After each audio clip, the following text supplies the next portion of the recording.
This is The Side Hustle Show with Nick Loper, episode 47, Building a $4,000 per month Kindle publishing business. Welcome to The Side Hustle Show, where aspiring part-time entrepreneurs learn how to turn their side hustle dreams into reality. Because your 9 to 5 may make you a living, but your 5 to 9 makes you alive. And now, your host, Nick Loper. Hey everybody, Nick Loper here. Welcome to The Side Hustle Show. What's going on? This is episode 47, Building a $4,000 per month Kindle publishing business. My guest is Nicholas Kingo, a male model turned Amazon publishing magnate. Now we're going to try and keep the Zoolander jokes to a minimum here. But Nick first reached out to me about, he was talking about listening to The Side Hustle Show, how it brightened his day, and while he was working, and that flattery, my friends, will get you the attention of your humble podcast host every time. But it turns out he's got a pretty sweet side hustle going on, building a portfolio of Kindle titles and outsourcing most of the writing. So he was willing to share the details of how it works here on the show. So I was happy to have him on.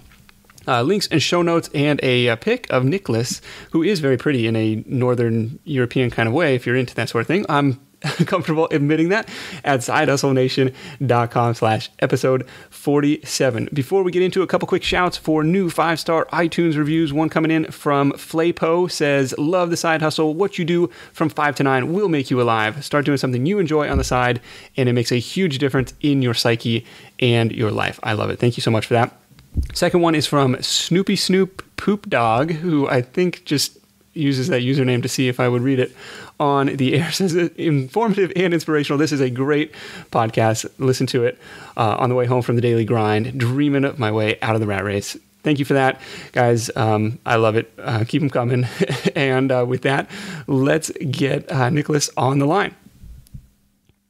Hey guys, you're going to notice some intermittent audio distortion on Nicholas's side during the call. I'm really sorry for that, and hopefully the bulk of his message and the quality of his content shines through despite the poor connection we had. Hey Nicholas, welcome to The Side Hustle Show. Hi Nick, thank you. Hey, thanks for coming on. So everybody, Nicholas is a traveler, a model, and a Kindle author on this unique mission to earn a full-time income from his book royalties before he even starts university in the fall. Now, I have a feeling this call is going to be really eye-opening, or just kind of put me in my place for not selling as many books as he's doing. So, Nick, let's walk through this transition from being a model, traveling the world, to becoming an author. How did you get started down this path? Well, I just started blogging when I was on the road because I was kind of bored when I wasn't casting. So I started blogging, and then 6 months later I got introduced to Kindle publishing, and I decided just to compilate all my blog posts into a sort of a memoir. And I just used that as a vessel to kind of learn Amazon Kindle publishing, because I figured like I had to release something. I couldn't just, I had to put something together to get a vessel to kind of learn the ropes and release that. It was sort of a memoir. It's called Runway Memoirs. And you got a memoir? How old are you? Well, it's just I think it's only like 40 pages. So it's it's a work in progress. I remember. Yeah, definitely. Okay, so the first book, like you said, it's a compilation of blog posts, and it's just about your experience doing traveling, doing the modeling thing. And yeah. I understand you've got, because your publishing income numbers on your site last month was up to $1,500 or something. Now, is that all from that one title? No, definitely not. That one title doesn't sell anything at all. Oh, okay. I think that title probably makes me like $5 a month, if that. Okay. Well, I've had some busts as well, so that's good. That's good to know. Well, so talk about kind of that initial, hey, I published, and what's next? Like, what made you kind of say, hey, there's still some opportunity in this platform? Yeah, I think I stumbled upon that guy Corey and his Millionaire by 25 concept site. Yes. And so I was looking at all his interviews, and he was interviewing this guy called Ty Cohen, who was making, I think it was something like $30,000 a month from the books. And he was talking about how his daughter of 14 was outsourcing like vampire novels. She was hiring people to write vampire novels. Okay. And she was making really good money from that. So I figured I might just try that out. And I was just looking at videos on YouTube. There was another guy who was he did a video on how he hired writers to write health books. So I figured I might try that out as well. And I just came at it. Sure. So what are you doing? Do you have a specific process you follow to come up with these different book ideas? Yeah, I try to follow trends. Like, I have a book that sells really well on the hormone leptin. A lot of niche authors, they don't want to reveal their books, but I figure like I might just walk the walk. And this book is called Conquer Leptin Resistance. And I think it made something like I think that one book made me $1,000 last month. So as you can see, you have to like really release a lot of books because you never really know what's going to sell.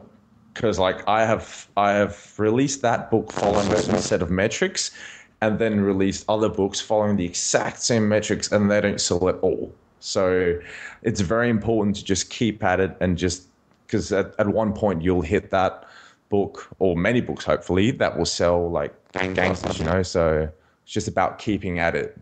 Well, yeah, and I've heard that echoed a couple times. You never really know what's gonna go on to sell and what's gonna be a dud, and so you kind of have to build that portfolio up. So talk to me about this. This is something I've never heard of, leptin resistance. It's a dietary thing.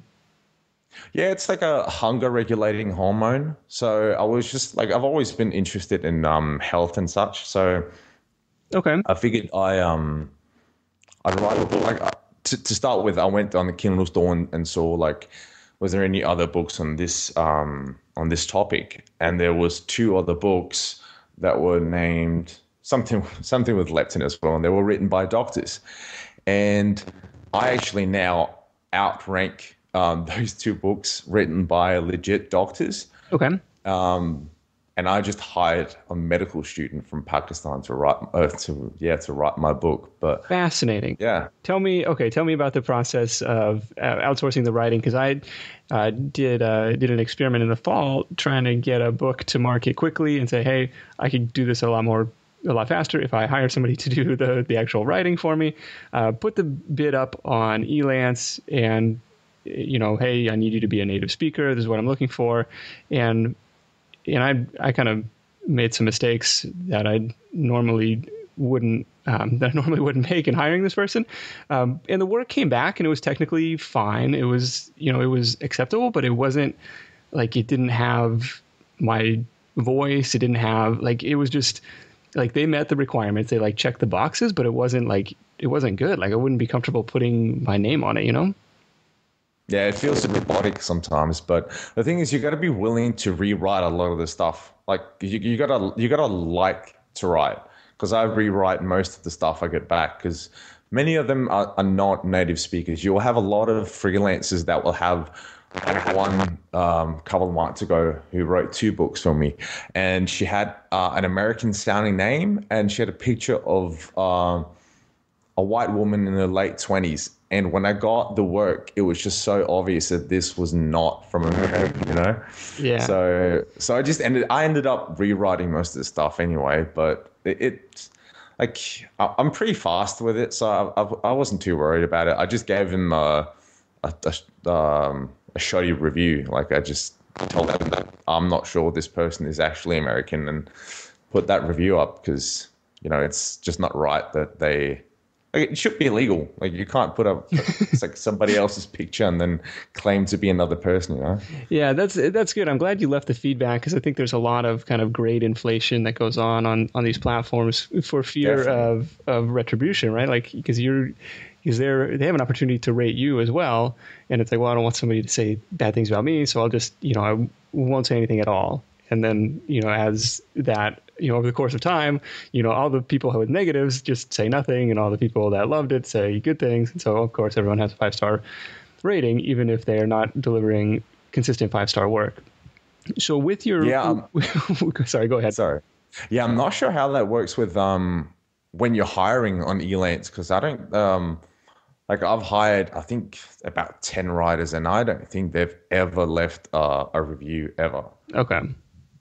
Yeah, I don't know. With your guy in Pakistan, your med student in Pakistan, how much did it cost for you to get this book produced? $120 and then $5 for the cover. Oh my God. Yeah. If only I could replicate that every single time, I'd be a million in no time. Okay, and how much of that did you have to rewrite? I think that one I didn't have to rewrite that much. Okay. I think I only had to like correct certain spelling mistakes, but that's it. Okay, so he delivered really, really good for $120. How many words? Do you remember the word count on that? Oh, I think the book is 50 pages maybe. So each page is somewhere between 250 and 300 words for Kindle, that is. Okay. So probably around 12 or 14,000 words. Yeah, I think so. Yeah. Okay. So then, and this guy was through Elance? Yes. Okay. Any best practices for submitting that job and kind of screening the candidates that come back to try and get more hits than misses? I think it's just going through their portfolio, really reading, like looking at all their work samples and all that. I think that's the best practice, because like right now I'm experimenting with another portal called Epicwrite, where the writers are screened. Like you don't actually get to contact the writer because they're like, I think they have to get hired by the portal. Okay, it's called Epicwrite. Epicwrite, yes. Okay. It used to be called Fweeze. But yeah, I just commissioned 3 books there, so they should be coming in tomorrow, I think. Wow.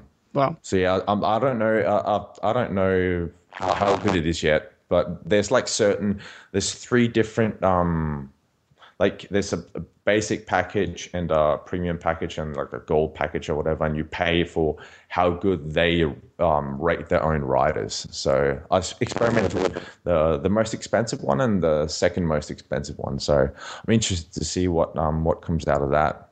Yeah, that's. I mean, you're going big, doing 3 different projects at once. Okay, so let's go back to kind of the trends or like the topic discovery. Is there a specific tool like for keyword research or for something that you're using to say, okay, I'm going to make a book about this, I'm going to make a book about this, and that sort of thing?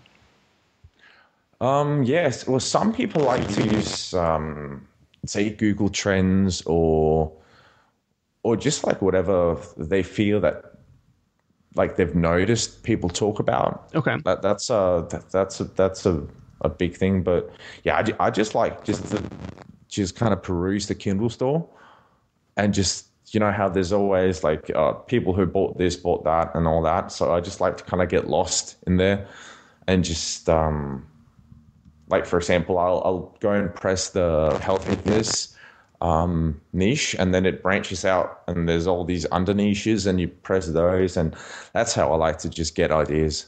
Okay.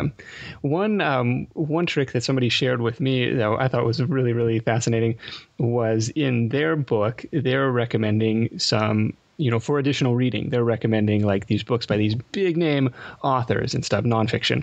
And so in turn, if their readers go ahead and buy those, then it shows up on their page with a much, much bigger audience, like people who bought this. Oh, also bought this tiny book from somebody you never heard of. And they're like, oh, well, let me check that out. And I was like, oh, that's genius. I love it. Really? I never heard of that. That's interesting. You got to try it out. Yeah, definitely. Okay. So come up with the idea using these trends or just kind of seeing what people are talking about. And I kind of did a similar thing with my treadmill desk book, because it's like, hey, this is kind of a trendy topic. Sitting is killing you. Walk while you're working. And it was from personal experience, because I, love my treadmill desk and, had to jump off it to get on this call. But, probably I'm already 3.5 miles deep this morning. Mm-hmm. And it's like, this is a topic that I care about, I'm excited about, and was happy to kind of share that with the world. And it's not setting any bestseller records, but, it's pretty consistent sales each month. So it's kind of cool, but I would need to add a lot more to kind of build up the author portfolio. So I wanted to ask about the time. So from the time you come up with the idea to getting back your finished product from your writers, like what's the timeline for that, and how much does it typically cost? Usually, at least a week, I'd say. I don't really know if they keep their schedule, because I usually just commission it and then I just wait until they put it on my desk, So, but I think about a week, and some books I've paid as little as $35 for, and the highest I've paid was the Lepson one, $120, and I think that's where I'm usually at, like the $50 range. I'm experimenting a lot with just $6,000 words books at the moment. So that's about what 20 when it comes out, like 25 pages. So you can release it for the $2.99 price point Amazon, which is it's pretty easy to sell books at that price point. How are the reviews coming back? That seems really, really short for a book. I mean, I've written blog posts that are that long. Yeah. Actually, it's funny because in the beginning, I felt kind of bad releasing these books because I didn't feel that they were good content. Yeah. But like, I would mainly release books about things I knew at least a little bit about. So in my eyes, it wasn't great content, but the majority of the reviews I get are really good. So I guess they must be doing the trick. And by the way, another good way of finding niches, I was going to say this, but I forgot it, is just like, if there's something that you like to know something about, see if you can write a book about it. Like, I just commissioned a book on hypothyroidism because I don't know what it is and I want to know, So it's kind of a nice way to kind of leverage your own interests. Okay. I feel like it's pretty good. It's a pretty good way to find new niches as well. Also, because it keeps you interested. Like, yeah, I can see that, man. I'm just trying to get over, like, I can't imagine that anybody's going to come back with a quality product, something that could be labeled a book for $50. Like, that just seems insane to me. But apparently it's working. So more power. More power to you. So what's the break even window like? I mean, you don't have to sell even very many copies to make back your investment on that stuff. Like, what do you mean by break even? So if you invest, $100 in the writing and the cover, and then, I mean, you only have to sell at $2.99 and a 70% royalty, you only have to sell 200 copies to break even. Am I doing? Less than that. 50 copies. Yeah, much less. But there's I have a lot of books that I haven't broken even on at all. Okay. And I've only released, I think, 15 books, and I think 4 of them I have lost money on, and then like it's almost like it's 3 or 4 of those books that are making all the money. So if, say, you want to try this and you release 5 books and they all bomb, you just got to keep doing it, because like, you'll hit that one book at some point and you'll make good money from it, and you don't have to touch it again. Like, the only thing you'll have to do is schedule the promotions for, like, when you give out your book for free. Like, that's all part of the KDP, the Kindle Direct Publishing deal. You get to give out your book for free, and or you can either pick by giving it out for free or making what's called a Kindle countdown deal. So so if, say, your book is $2.99, you could give it out for 99 cents and $1.99, and it will be like on a deal like that for 5 days, and you'll still earn full commission. Okay, so the little countdown, like, shows on the side, like, oh, it's on sale for limited time only. Yeah. Okay. Exactly. And that's when, to be eligible to do that, you've got to give Amazon the exclusive rights to the book, right? This is KDP Select. Yeah. So you get 70% if you enroll your book in KDP, but you have to price your book between $2.99 and $9.99. If it's outside of those brackets, then you only get 35. Okay. Is there any tactics that's worked well in terms of, like, when to schedule these countdown deals? Like, do you always launch at $2.99, or do you launch at the 99-cent price point to like get some initial downloads and reviews, something like that? Well, I haven't really done any A/B split testing, but most authors, they say Sunday is the best day because then people aren't out all night, So if you schedule 5 days, you'll get Sunday up until Thursday, and okay, Sunday is the best day to launch. To launch your promotions, because then you skip the Friday and Saturday where people aren't sitting at home reading books. Okay. No, that I didn't know. That's good to know. Yeah, it's just I haven't done any split testing, so I wouldn't know. But that's just what I do because it seems logical. Someone else had recommended if you're going after borrows, so in KDP Select, they'll also pay you about $2 anytime somebody on Amazon Prime borrows your book, and they get, I think, one free borrow per month, and so most often those happen at the beginning of the month. So people would recommend pumping up your promo deal either at the end of the previous month, or like the first couple of days of the month to boost up the exposure, boost up the numbers, and then maybe you can grab some borrows from people who don't want to buy it. But at $2.99, makes sense. I never thought of that. That's clever. At a $2.99 price point, I found that the borrows go up the higher your prices, because people are more likely to, if they only get one borrow a month, they don't want to waste it on a $2.99 book. They'd rather borrow a $9.99 book or something. Very true. There's so many tricks like that where you gotta, like, for example, I found that a really good trick is putting your book in CreateSpace as well. So you can put like a really high print list price above your Kindle price. Yes. So there's the scarcity mentality. So it says, I put usually all my books to $2.99 or $4.99, and then I'll put a list price of $9.99. So it's like, 50% off, 70% off, and that is actually, I think that has affected my sales really positively. I really love the CreateSpace strategy. And from the standpoint of, hey, this isn't just some Kindle author anymore. Like, anybody can be, but this is like, hey, they've got a legit paperback version.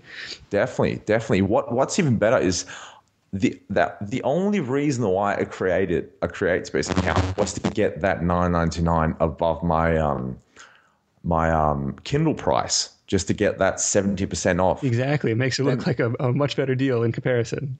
Definitely. But I went into my CreateSpace account 2 weeks after I had done this, and I had done $110 in sales. Yeah, it's pretty surprising. I found roughly just a third, maybe a third of the business comes through CreateSpace, which is surprising, even though it's a higher price point.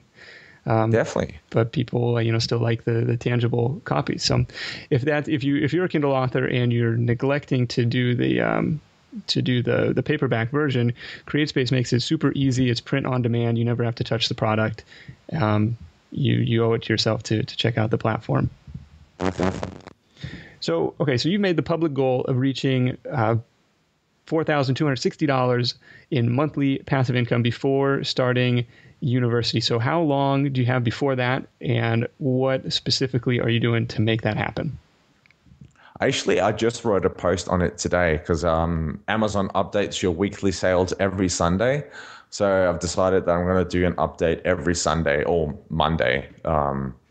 And I'm 45% towards my goal, and I have 26 weeks to go. So you're tracking really well. Now, I guess I should ask when you started this adventure. Sorry? When did you start this adventure?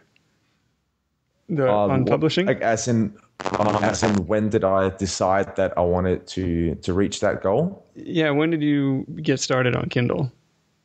When I got started on Kindle, I think it was in October, I think.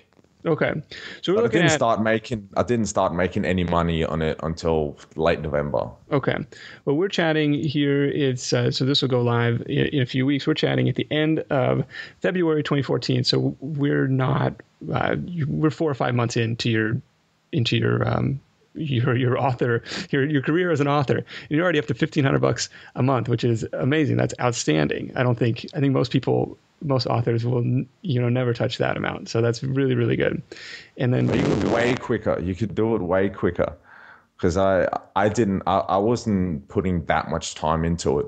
It was only until I started seeing that certain books are doing really well that I decided, I better amp it up. But if you just put in a lot of time and you're willing to throw a lot of money after freelancers, then you'll do well. It's not that difficult. Yeah. No, I got to go back to these freelancers for $50. That's yeah. So where, are these people all in Pakistan, or are they all over the map, or where are you finding these guys? Well, some of them are actually from the States. Okay. And a lot of them are from Pakistan, from India. I just hired one from Serbia today. And the English is okay, or you got to do some editing afterwards. Oh yeah, always. Okay. Always. And you're publishing under. Well, you got to do that. You got to do with that with British and American writers. Anyway, yeah. No, that makes sense. It's just to what extent do you want to? So I had to completely rewrite the whole thing that I got back. It's just it was. Was it really that bad? I don't know. I was going to put it under my own name. I think that was my downfall, right? It's like I wasn't comfortable putting this out under my brand, I guess. It's like this is not me. This is not consistent with the quality that I want to be associated with. So I had to recreate it, and that was okay. That was a good lesson to learn. So live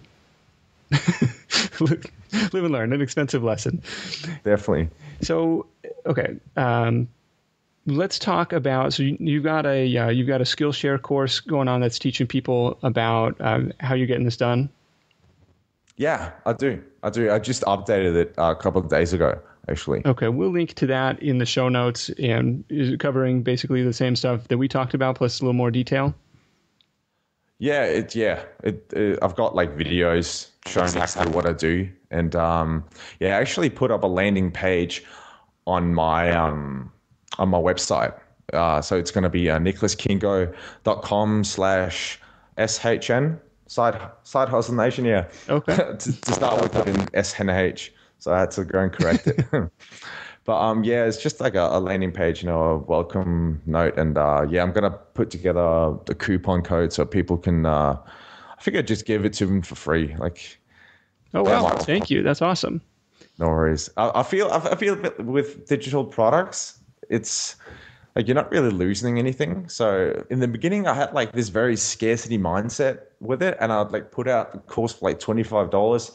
Then I'd put it down to $5, and I'd be stuck at 2 reviews, and I just figured, what am I doing? And I just give it out to a bunch of friends and just say, just give him a review, because it's I believe in abundance, and if you just give out a buttload, you'll get it back. So. Yeah, definitely. If you guys do check it out, you be sure to leave Nick a review. That's really generous of you. Thank you. No worries. And I wanted to ask so Skillshare is kind of another side hustle on its own, with people teaching their courses and stuff. Is there any strategy aside from giving it away to collect reviews? Anything you've done to stand out on that platform and generate some passive income there? They have a lot of guides. They do a really good job. Once you create your course, you get assigned a Skillshare person, and they'll help you out if you have any questions. And they have a blog where where they teach you how to word the name of your class, and they'll change it. Because when I started out, I think I named it something like the easiest way to make online passive income, something stupid like that. Super cheesy, and people are like, this is a spam. This is, okay.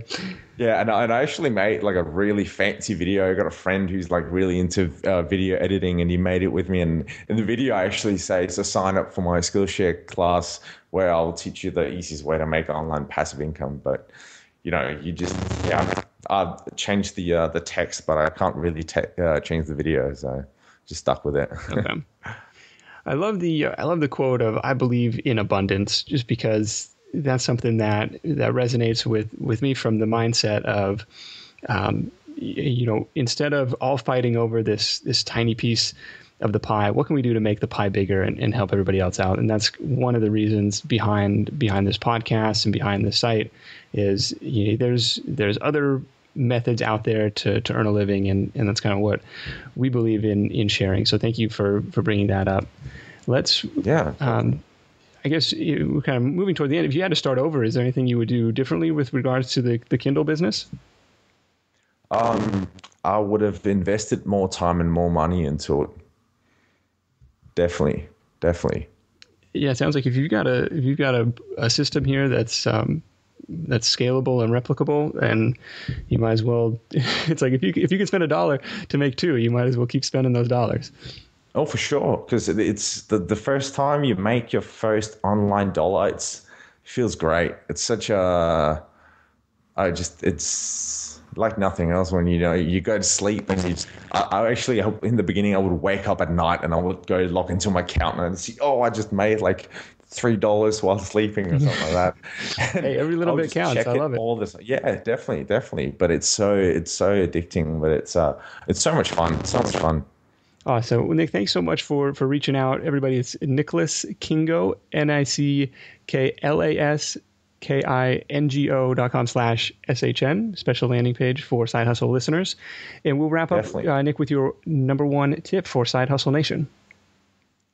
Yeah, I actually thought a bit about this, and I'd say just be willing to expose yourself to as many things as possible and figure out what's the least amount of effort you have to invest to figure out whether or not this thing is for you. Because I tried building niche websites and I tried just all the basic things and all the internet marketers did, and I thought it was boring. But this Kindle publishing was just right up my alley, and it was for me. So just be willing to try out everything and just figure out what's the least amount. So in case with Kindle publishing, it'll be say $100. You'd invest in getting 2 books written and get some covers done and figure out whether or not you find this entertaining and you're passionate about it.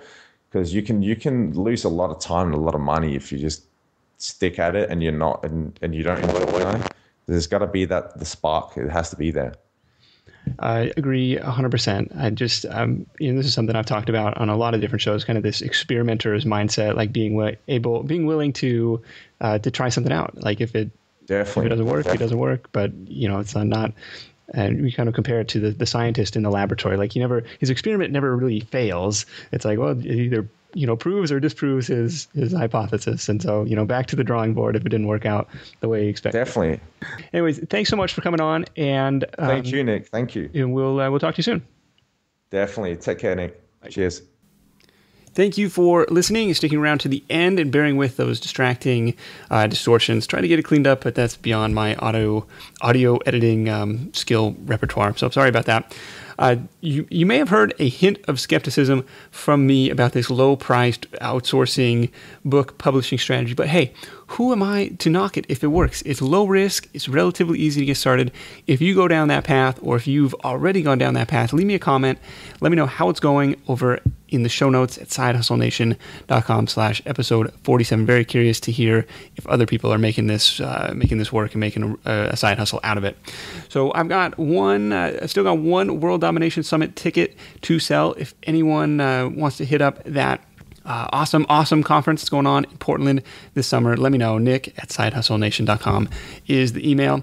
All right, guys, that's it for the show. Until next time, go out there, make something happen, and I'll see you next week in episode 48. Getting closer and closer to the big 5-0. I'm out. Thanks. Thanks for listening to The Side Hustle Show at www.sidehustlenation.com.